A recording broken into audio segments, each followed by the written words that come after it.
مکہ وہ ہے جو نبی پاک کا وطن ہے، خاندان ہے، گھر والے ہیں، سب کچھ آپ کا وہاں پر ہے۔ اور پھر حضرت ابراہیم خلیل اللہ جو آپ کے جد امجد ہیں، ان کا بیت اللہ بنایا ہوا ہے، اور نبی پاک کو کتنی محبت ہوگی۔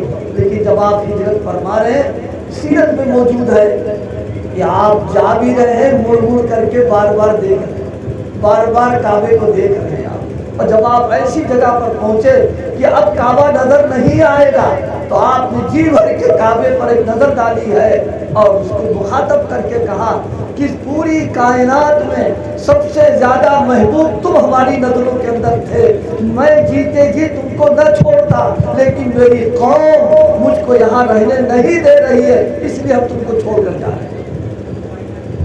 یہ میں نے کیوں سنایا؟ یہ ہم نے کس بنیاد پر سنایا؟ تھوڑا ہم سوچیں، اگر ہم نے کسی علاقے کو کسی ضرورت پر بنیاد پر چھوڑ کر دوسرے علاقے میں آ گئے اور پھر اللہ پاک اگر ہم کو وہاں بھیجے تو ہمارا حوصلہ کیا ہوگا؟ ہمارے جذبات کیسے ہوں گے؟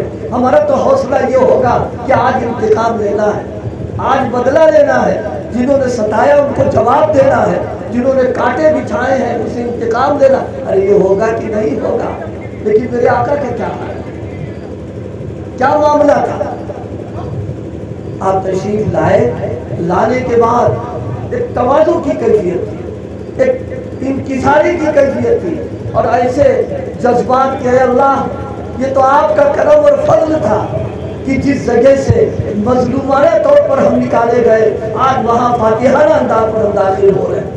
آپ آئے، آنے کے بعد لمبی حدیث ہے، صرف آخری جو آپ نے نظر ڈالی تو دیکھا کہ پورا حرم بھرا ہوا، کن لوگوں سے؟ ان لوگوں سے جنہوں نے حضرات صحابہ کرام رضوان اللہ علیہم اجمعین کو ستانے میں کوئی کسر باقی نہیں رکھی، ظلم و ستم کا کوئی ایسا طریقہ نہیں چھوڑا ہے جو صحابہ کرام پر آزمایا نہ گیا ہو۔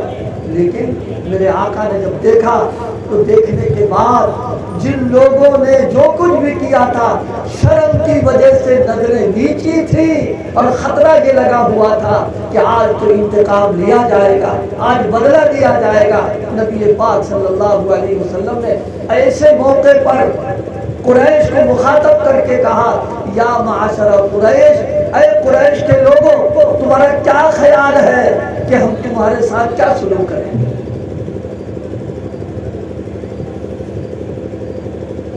سب سے پہلے جنہوں نے جواب دیا ہے حضرت سہیل ابن عمرو، روایت میں ہے، انہوں نے سب سے پہلے کہا کہ ہم آپ سے خیر کی امید رکھتے ہیں، اور خیر کی امید کیوں رکھتے ہیں؟ اخ کریم ابن اخ کریم، آپ کریم بھائی ہیں اور کریم بھائی کے بیٹے ہیں، لہذا کرم کی آپ سے امید۔ یہ ہے رحمت للعالمین کہ صرف قرآن نے اعلان تنہا کر کے بات کو نہیں چھوڑا، آپ نے اپنی زندگی میں دنیا کے سامنے نمونہ بنا کر کے بھیجا ہے کہ آپ نے کس طریقے سے معاف کیا۔ دیکھیے، سنا دینا آسان، سن لینا آسان، لکھ دینا آسان اور پڑھ لینا آسان، عمل کر کے بتانا بہت مشکل ہے، یہ آسان بات نہیں ہوتی ہے۔ پھر وہ لوگ جنہوں نے حضرت بلال کو ستایا ہے، خاتون سمیہ کی ٹانگوں کو چیرا ہے، شرمگاہ پر نیزے کو مار دیا ہے، اور جناب والا صحابہ کرام کو تپتی ہوئی ریت پر لٹالا، انگاروں کے اوپر لٹالا، وہ سب سامنے موجود ہے منظر۔ لیکن آقا نے کیا فرمایا؟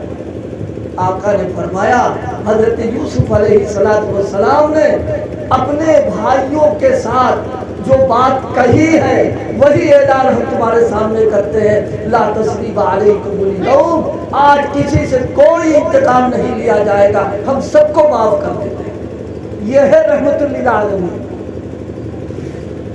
آج اگر ہم مسلمان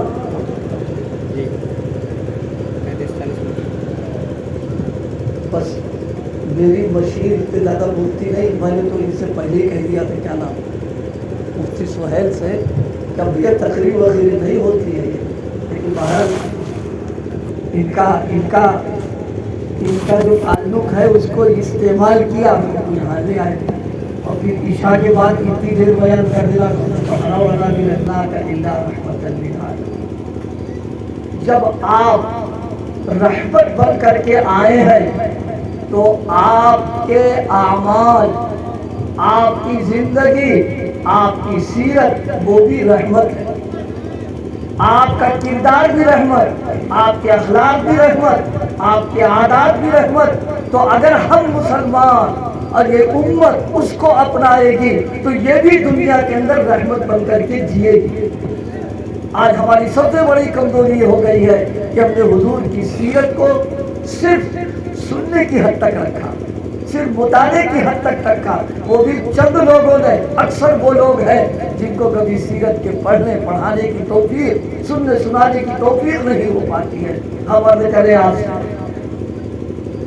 ہمارے بزرگوں کا تجربہ سیرت پاک کا صرف مطالعہ کیا جائے، سیرت پاک کو صرف سنا جائے، پڑھا جائے، اللہ پاک اس بستی کو اپنے عذاب اور غضب سے محفوظ رکھتا ہے۔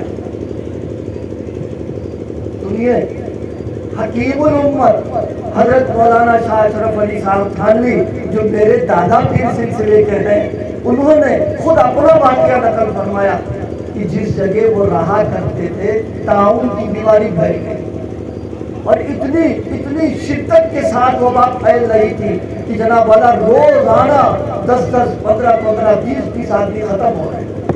حضرت نے فرمایا اسی زمانے میں ہم سیرت پاک لکھ رہے ہیں جس کا نام ہے نشر الدین، یہ حضرت کی سیرت کی کتاب ہے۔ فرمانے جس دن لکھتے تھے اس دن پورے قصبے میں امن و امان ہوتا تھا، کسی کا مرنا جی سب کچھ رہا کرتے تھے، اور جس دن کسی مشغولیت کی وجہ سے ہم نہیں کر پاتے تھے اس دن پھر طاعون کی بیماری سے لوگوں کی موتیں ہو جایا کرتی تھی۔ یہ اللہ پاک رحمت للعالمین کے حالات اور ان کی سیرت، ان کی زندگی کے لکھنے کی برکت بھی اتنی نکل رہی، تو اگر ہم اس کو اپنائیں گے تو یقیناً پورے علاقے میں رحمت کی ہوائیں چلنے لگیں گی۔ مسلمان اگر حضور اس کی زندگی میں حضور کا رنگ چڑھ جائے، وہ کہیں بھی رہے گا پورے علاقے کی رحمت بن کر کے جیے گا۔ لیکن اگر وہ رنگ نہیں چڑھ رہا تو خالی زبانی جمع خرچ سے کام نہیں چلے گا۔ بس میں نے آپ کے سامنے بہت مختصر طور پر عرض کیا وما ارسلناک الا رحمۃ للعالمین، کہ اے پیغمبر ہم نے آپ کو رحمت بنا کر کے بھیجا۔ جب ایسی رحمت والی ذات ہم کو اللہ نے عطا فرمائی ہے، اس کا حق یہ ہے کہ ہماری زندگی میں ان کا رنگ ہونا چاہیے، ہماری نقل و حرکت، ہمارا کردار، ہمارے اخلاق، ہمارے معاملات سب ان جیسے ہونا چاہیے جیسے اللہ پاک نے ان کی حفاظت کی اور قیامت تک کرے گا، ویسے ہی اللہ ہماری بھی حفاظت کرے گا۔ اللہ پاک میری گزارشات کو قبول فرمائے، عمل کرنے کی توفیق عطا فرمائے۔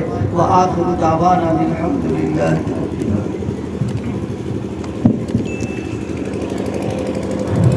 جزاکم اللہ خیرا